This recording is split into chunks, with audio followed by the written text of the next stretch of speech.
자, 안녕하십니까 여러분. 네, 안녕하세요. 오늘은 양도세. 네. 양도세는 이제 비과세의 톱니바퀴. 비과세 일시적 1가구 2주택 얘기하시는 거예요? 2주택자인데 네. 비과세의 톱니바퀴를 딱 아구를 맞추면 계속 돌리는 양도세를 거야. 10은 안 낼 수 있고 계속 돌릴 수 있어요. 톱니바퀴라는 이게 조건이 좀 더 까다로워졌죠. 21년부터. 그렇죠. 그래서 얼마 전에 기재부 해석 나온 걸로 해서 좀 까다로워지긴 했는데 어찌됐든 이 톱니바퀴에 딱 맞물리면 양도세를 10원도 안 내도 됩니다. 오늘 그 예를 한번 볼게요. 여기는 네. 대방 2차의 예도 있습니다. 네. 한번 보시겠습니다. 자, 요게 이제 우리 손님이 직접 상담하신 내용이에요. 네. 한번 보시면 2009년에 수원에 있는 주택을 취득을 하셔서 지금까지 거주를 하셨고 2019년에 여기 그 파주 운정신도시의 분양권을 하나 취득을 하셨습니다. 네. 그리고 나서 두 달 뒤에 바로 대방 2차 네. 요 분양권을 또 취득을 하셨어요. 그렇죠. 이 경우에는 어떻게 되는지 비과세 톱니바퀴 어떻게 맞물릴 수 네. 있는지 한번 볼게요. 근데 이분이 의도하진 않았는데 묘하게 맞물렸어요. 그렇지. 네, 자 보시면 2009년도에 취득을 했고 전부 다 얘네들이 조정지역인데 어찌됐든 이분은 조정지역이 지정되기 전에 주택도 샀고 분양권도 샀고 요 분양권도 산 상태예요. 네. 그렇지만 현재는 조정지역에 있습니다. 요 경우에는 B주택 같은 경우에는 21년 8월에 입주 예정이에요. 다음 달 입주 예정이에요. 얼마 안 남았네요. 네, 그런데 요거는 조정지역으로 지정되기 전에 분양을 받은 거예요. 계약금까지 다 지급이 네. 됐고.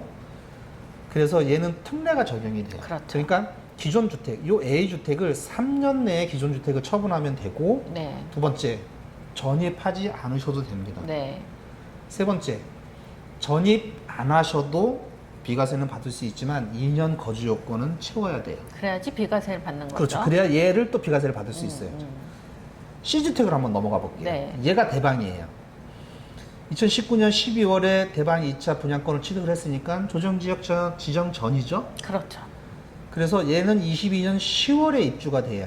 그러면 22년 10월에 내가 잔금을 치르면 비로소 얘가 주택이 되죠. 주택이 되는 건데 네. 조정지역에서 취득이 되는 거예요. 그렇죠. 근데 얘도 특례가 적용이 됩니다. 특례를 적용받고. 일단 B주택하고 C주택하고의 관계에서는 B주택을 취득하고 등기 나고 날짜.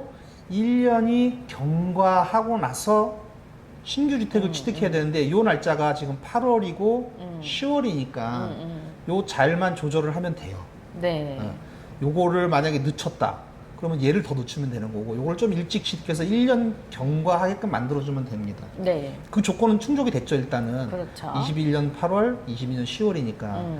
자, 요렇게 됐을 적에 B주택을 어떻게 하면 되느냐. 얘도 C주택도 특례가 적용이 되기 때문에 3년 내 기존 주택 처분, 즉 이 B주택을 3년 내에 처분하고 전입하지 않으셔도 돼요. 네. 그렇지만 2년 거주 요건은 채워야 됩니다. 이렇게 됐을 적에 또 네. B주택이 일시적 2주택으로 해서 또 비과세가 돼요. A주택 비과세, B주택 비과세. 깔끔하죠? 아, 뭐 세 개가 다 비과세 받을 수 있겠네요. 아주 해피한 상황이죠. 네. 그래서 이분은 요렇게 토끼처럼 건너뛰면 비과세 톱니바퀴가 아주 그냥 정확하게 그냥 들어맞는 그런 시점이에요. 다행히 또 특례 적용이 돼서 3년 내에 그렇죠. 처분할 수 있는 기간이 있기 때문에. 자, 그런데 이분이 손해를 좀 봤어요. 어디에서 그래요? 손해를 봤냐?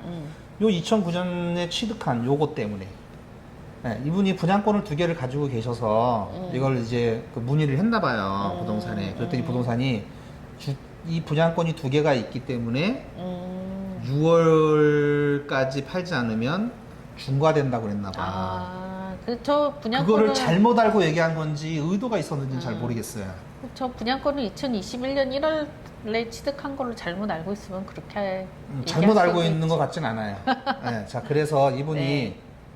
겁이 나갖고 일찍 팔았다? 음, 일찍 팔았는데 그 사이에 1억 5천이 올랐어요. 그치, 지금 분위기면 많이 올랐죠. 네. 이거를 이 B주택을 취득하고 3년 내 기존 주택을 처분하면 되는 조건이었는데 이 두 개의 분양권이 A주택을 팔 적에 양도세가 중과된다고 그래서 이걸 일찍 팔은 거예요. 아깝네요. 아깝죠. 그래서 제가 보기에는 이게 뭐 의도가 있는지 몰라서 그랬던 건지 잘 모르겠어요. 다른 지역이니까. 그래서 이걸 양도세 자문을 정확하게 받았다 그러면 저걸 처분하기 전에 받았었으면 괜찮았을 처분하기 텐데. 전에 받았어야 되는데 네. 또 반대의 경우도 있습니다. 이분하고 네. 양도세 감면을 받을 수 있는 시기를 놓쳤어요. 맞아. 그런 분도 계셔요. 7천만 원 더 나왔습니다. 음. 우리 양도세 사례 중에 네. 그런 케이스가 있었습니다. 왜냐하면 중과가 안 되는 그 날짜가 있거든요. 그렇죠. 근데 그 날짜를 놓치는 바람에 네. 중과가 돼버렸어요. 그렇죠.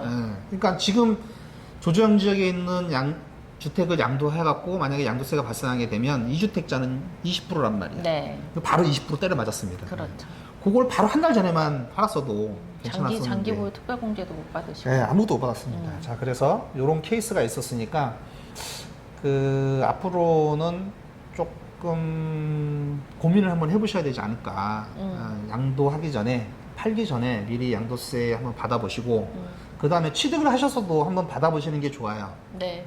왜냐하면 이 주택을 언제까지 팔아야 되는지, 기존 주택을 언제까지 그렇지. 팔아야 되는지, 이런 것들이, 그 다음에 취득일자를 내가 어떻게 해야 되는지. 지금 분양권 같은 경우에는 2달 정도 주어지잖아요. 네.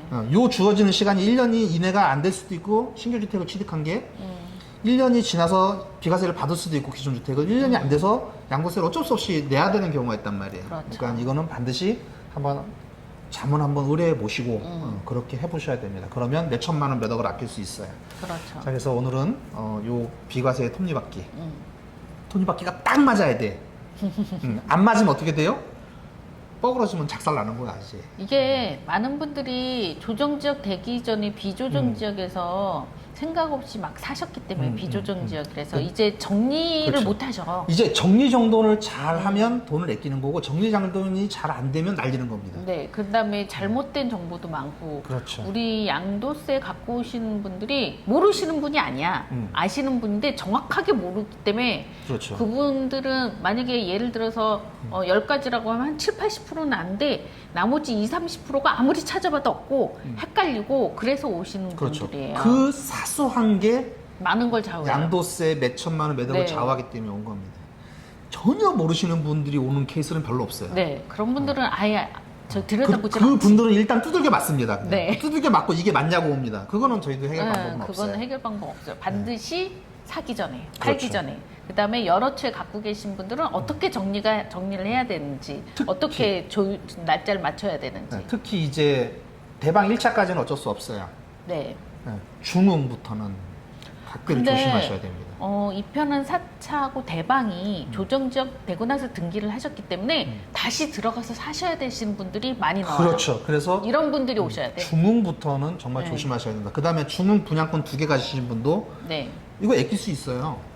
그리고 이제는 전입 의무가 있기 때문에 네. 팔기 전에 처분해야 되는 거주 요건도 있고, 그 다음에 임대차 3법 때문에 세입자를 마음대로 내보낼 수가 없단 말이에요. 그 다음에 취득세 문제도 있어요. 네, 그래서 이런 것까지 다 종합해서 판단을 해야 되기 때문에 일단 기본적으로 뭐 세 채 갖고 계신 분들은 한번 이걸 판단을 딱딱 해보실 필요가 그리고 있어요. 한 채인데 2채가 되려고 하시는 분들, 네, 1주택인데 2주택이 되시는 분들, 2주택인데 3주택이 되시는 분들, 분양권을 2개 했어, 중흥을 똑같은 거를. 요때는 잔금 치는 거에 따라서 달라져요. 그렇죠.